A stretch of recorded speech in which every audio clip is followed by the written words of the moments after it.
Почитувани, каде завршува парите во време на Социјалдемократскиот сојуз, кога не се градеше ништо? Ова е главното прашање. Од СДСМ не обвинуваат дека сме граделе. Да, ние градиме, тоа е факт.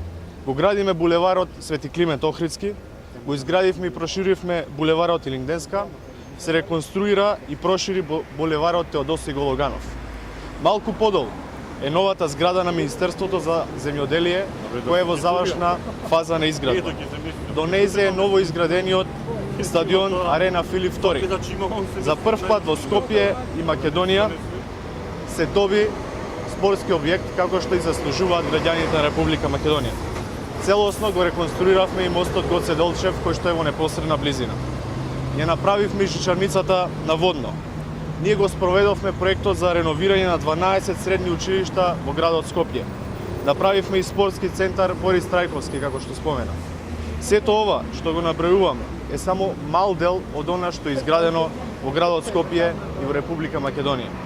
Ова е направено само за неколку години. Социјалдемократскиот сојуз и Бранко Црвенковски беа на власт цели 15 години, а од нив не паметиме ниту еден крупен проект што го направиле или изградиле за граѓаните на Република Македонија.